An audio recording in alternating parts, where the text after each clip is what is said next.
اعوذ باللہ من الشیطان الرجیم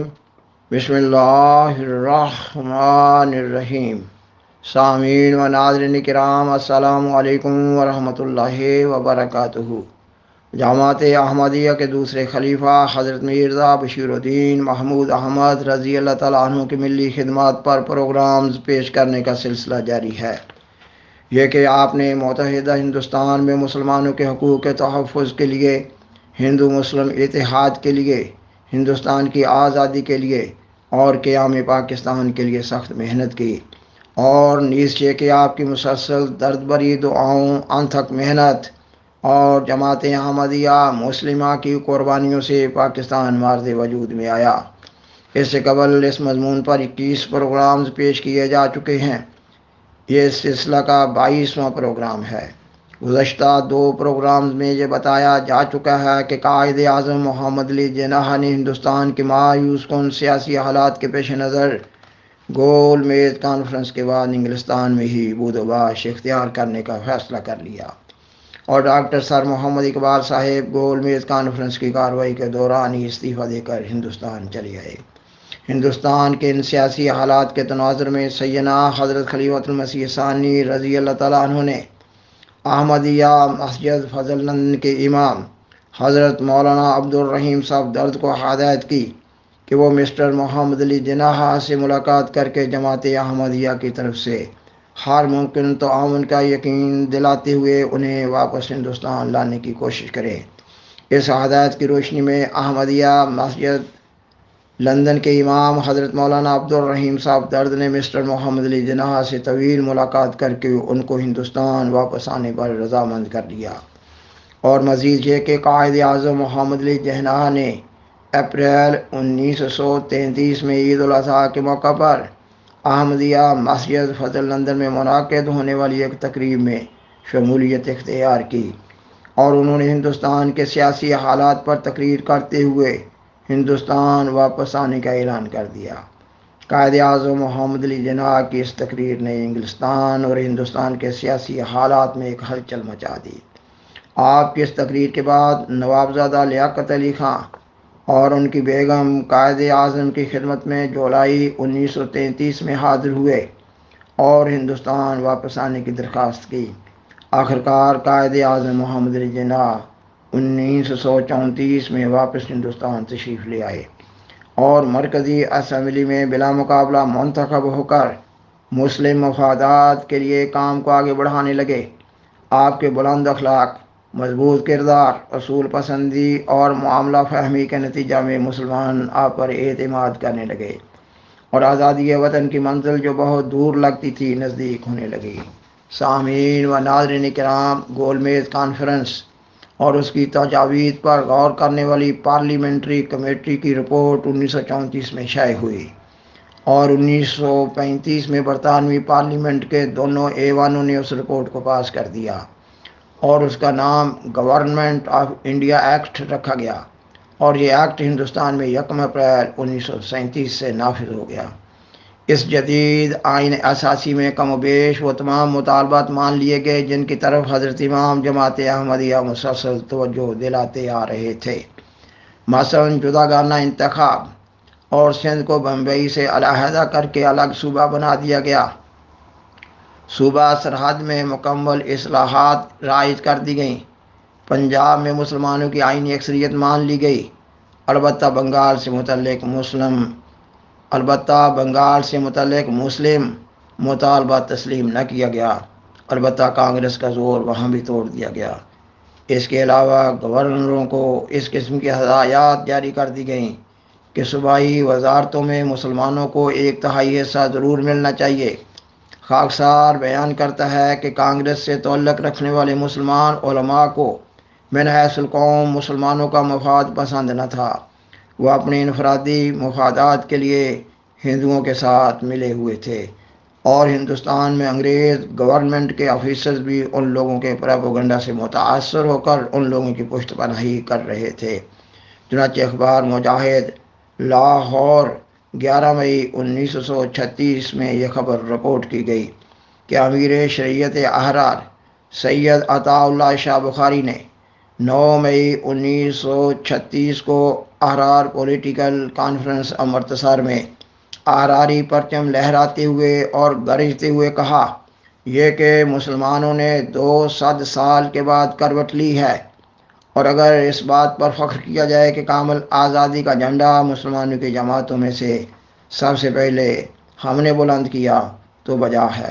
بلا شبہ پنڈت جواہر لال نہرو جی نے بیج آزادی کا جھنڈا بلند کیا تھا۔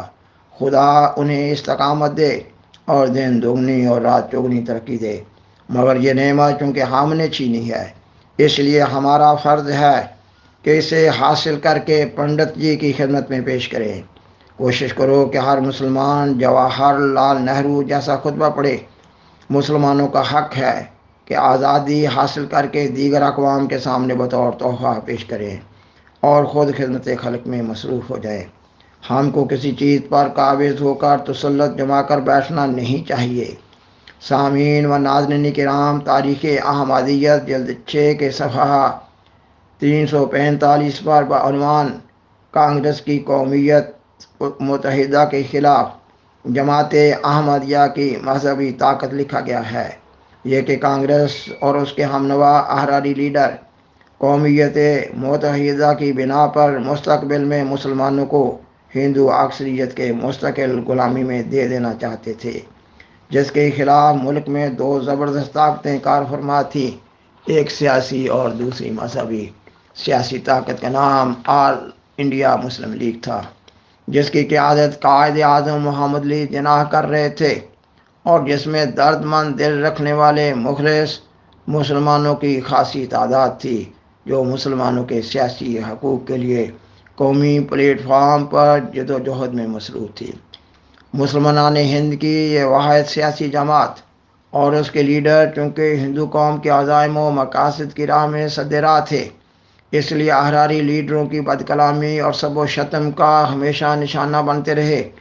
سر دست اس جگہ احراری زعماء کی خوش کلامیوں اور شیریں بیانیوں کے ایک نمونہ پر اکتفا کیا جاتا ہے۔ مولوی ظفر علی خان صاحب مدیر اخبار زمیندار تحریر فرماتے ہیں یہ کہ احرار کی شریعت کے امیر مولانا سید عطا اللہ بخاری نے امروہہ میں تقریر کرتے ہوئے کہا تھا کہ جو لوگ مسلم لیگ کو ووٹ دیں گے وہ سور ہیں اور سور کھانے والے۔ پھر میرٹھ میں مولوی حبیب الرحمان لدھیانوی صدر مجلس احرار اس قدر جوش میں آئے کہ دانت پیستے جاتے تھے، غصہ میں آ کر ہونٹ چباتے جاتے تھے اور فرماتے جاتے تھے کہ 10,000 جینا اور شوکت اور ظفر جواہر لال نہرو کی جوتی کی نوک پر قربان کیے جا سکتے ہیں۔ خاکسار بیان کرتا ہے کہ آغا شورش کاشمیری سوانح عطا اللہ شاہ بخاری کے صفحہ 194 پر ان کی اپنے مخالفین کو گالیاں دینے کی عادت پر بات کرتے ہوئے لکھتے ہیں کہ ان کے ہاں یعنی عطا اللہ شاہ بخاری کے ہاں اس تمسخر یا پھکڑ کی ذات میں سب سے زیادہ مرزا غلام احمد قادیانی اور ان کی ضروریات پر پڑتی ہے۔ ان کا ایک فقرہ اخبار احسان میں اس طرح شائع ہوا ہے کہ خدا نے بخاری کو مرزائیوں کے اوپر دجال بنا کر بٹھا دیا ہے۔ خاکسار بیان کرتا ہے کہ عطا اللہ شاہ بخاری نے خود اپنے بارے میں کہا کہ خدا نے بخاری کو احمدیوں کے اوپر دجال بنا کر بٹھا دیا ہے۔ اگر جماعت احمدیہ کے مخالف و معاند علماء کا جماعت احمدیہ کی نسبت سے جماعت کے خلاف رویوں کو دیکھا جائے تو واقعی یہ علماء دجال کے زمرہ میں آتے ہیں۔ ان علماء نے دنیاوی مفادات کی خاطر نہ صرف امام آخر الزمان کا انکار کیا بلکہ ان کی مخالفت میں اخلاق کی دجیاں بکھیر دیں۔ خود تو گمراہ ٹھہرے ہی تھے، مگر جانتے بوجھتے ہوئے مخلوق خدا کو گمراہ کیے ہوئے ہیں۔ سامعین و ناظرین کرام، پاکستان بڑھنے کے بعد یہی عطا اللہ شاہ بخاری جب ملتان میں بوجہ فالج زندگی اور موت کی کشمکش میں مبتلا تھے تو حضرت امام جماعت احمدیہ سیدنا خلیفۃ المسیح ثانی رضی اللہ تعالیٰ عنہ نے اپنے 2 مبلغین کو ان کی عیادت کرنے اور ضروریات کے بارے میں پوچھنے کے لیے ان کے گھر ملتان بھجوایا۔ خاکسار نے خود ان میں سے ایک بزرگ سے سنا کہ انہوں نے بتایا کہ عطا اللہ شاہ بخاری نے اپنی زبان کو اپنے ہاتھ سے پکڑتے ہوئے لڑکھڑاتی ہوئی زبان میں کہا کہ جب تک یہ کتیا بھونکتی رہی مسلمان ان کی خدمت کرتے رہے، اور آج وہ سب لوگ چھوڑ چکے ہیں۔ خاکسار بیان کرتا ہے کہ مسلمانوں کے معاشروں پر گہری نظر ڈالنے سے یہ نتیجہ نکلتا ہے کہ یہ لوگ مذہب کو رسم و رواج کے طور پر اختیار کیے ہوئے ہیں، اور ان لوگوں کے علماء نے مذہب کے نام پر ان کو یرغمال بنائے ہوئے ہیں۔ خاکسار اس مضمون کے آخر میں بالاختصار یہ بتانا چاہتا ہے کہ 1940 کا تاریخ ساز موقع ہے کہ حضرت امام جماعت احمدیہ کے قائد اعظم محمد علی جناح کے ساتھ مسلسل تعاون اور مدد سے اب ممکن ہو رہا تھا کہ مسلم لیگ ہندوستان کے مسلمانوں کو ایک مستقل اور مضبوط لائحہ عمل دے، اور نیز یہ کہ قوم پرست ہندو لیڈر مسلسل مسلمانوں کے حقوق دبانے کی پالیسی پر گامزن تھے۔ ان حالات میں قائد اعظم محمد علی جناح نے اپنی مشیران خاص کی مدد سے 23 مارچ 1940 کو منٹو پارک لاہور میں مسلم لیگ کے اجلاس میں مسلمانوں کے لیے ایک اہم لائحہ عمل کے اعلان کا فیصلہ کر لیا۔ آل انڈیا مسلم لیگ کا یہ 27واں سالانہ اجلاس تھا۔ اس اجلاس میں قائد اعظم محمد علی جناح نے خطبہ صدارت میں دو قومی نظریہ پیش فرمایا، یہ کہ ہندوستان میں مسلمانوں کو جن مسائل کا سامنا ہے وہ عارضی اور معمولی نہیں ہیں۔ آزادی وطن کی تحریک میں بشدت یہ محسوس کیا جا رہا ہے کہ ہندو اکثریت کو مسلمانوں پر مسلط کر دیا جائے گا، اور یہ کہ ہندو اور مسلمان دو الگ الگ قومیں ہیں۔ ان دونوں کا تعلق دو متضاد مذہبی فلسفوں، سماجی ثقافت و روایات اور تہذیبوں سے ہے۔ مذہبی لحاظ سے ان دونوں قوموں میں کوئی قدر مشترک نہیں ہے۔ قائد اعظم محمد علی جناح کے خطبہ صدارت کے بعد اس خطبہ کی روشنی میں ایک قرارداد پیش کی گئی۔ شیر بنگال مولوی ابوالقاسم فضل الحق نے اس قرارداد کو اجلاس میں پیش کیا، اور چودھری خلیق الزمان نے اس کی تائید کی، اور بعد میں یہ قرارداد لاہور یا قرارداد پاکستان کے نام سے مشہور ہوئی۔ سامعین و ناظرین کرام، یہ مضمون ابھی جاری ہے، شاید آئندہ کا پروگرام اس مضمون کی آخری قسط ہو۔ بالآخر درخواست ہے کہ برائے مہربانی اس پروگرام کو دوسروں سے شیئر کریں، اور حضرائے کرم اس چینل کو سبسکرائب کریں۔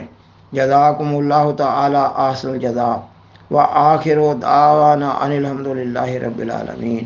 والسلام علیکم ورحمۃ اللہ وبرکاتہ۔